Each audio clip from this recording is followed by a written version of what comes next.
سلام علیکم ابئی. سلام علیکم ابئی. الو سلام علیکم. الو بچه آواز نه راځي. سلام علیکم. الو سلام علیکم. وعلیکم بچه د فلینه د ذات شما څنګه ابئی ښه؟ ښه ټیک ټاک ما برابر واړه ماړه څنګه دي؟ والا ټول ښه دي شکر دی. دواګانې دې ته کوو داسې خروار دوا واړه مې راټول کړي خو ختم مې امدلا وکړو. ابئی زه درته یادېږم. دلته نه مې نه وځي. ابئی ډېره ګرانه مزدوري ده، نو بس دواګانې کول سودي ده، ډېره ګرانه مزدوري ده. بچه ماته مواوا مچاوا والله دې بس روغ لره دواګانې به راته کوو. خو تنګ شوی بچه راځه خدای به م ساتي. ابئی نو څه وکړو ډېر قرضونه دي او بابا څنګه دی نمبر یې نه لګي. بچه هغه ښه دی خبره دې دوه وخته وکړه وی کار ګران دی. نو بچه ماته مواوا د سختو د ټیم را باندې چې لږې روپۍ رالېږه روپۍ هر څه دي. نو ابئی روپۍ خو به څه ګټلی کېږي، زمونږ خو ټولې ګوښې ولې شولې په دې مزدورۍ پسې او ګرمي څه ده چې راته ویلی نه شم. پیپونه راکاږو پیپونه.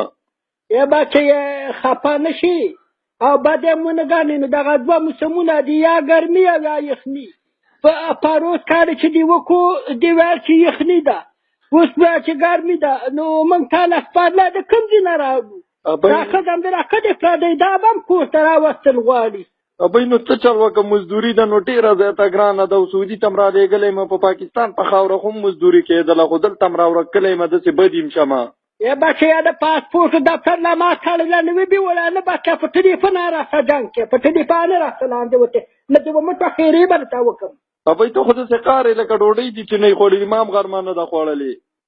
بچه کار نه یم خو داسې خبره د روپو ده چې سپینه خبره شي. نو ابئی تعالی خو ما بله ورځ یو 15,000 روپۍ در لېږلې وې، نو په هغه باندې هم څه چل وکړو؟ بچه ګوله ده چیني دي دا واړه خو چې کیني یو چجوس چیس کی.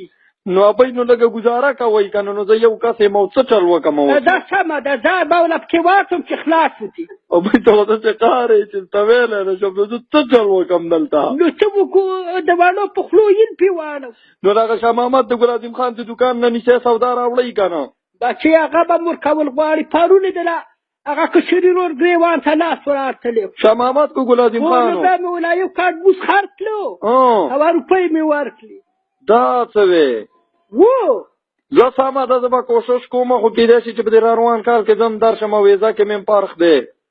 بچې ویزه دې سم که چې راپسې نه شي د موږ څه څښا شو نه به دې څښا شي زه باندې ښایسته وطن کې مه راځه څه کې. نو ابۍ ډېره ګرانه مزدوري دلته سلطان زاده ګل او ټول درلل، نو زه څه وکړم؟ بچې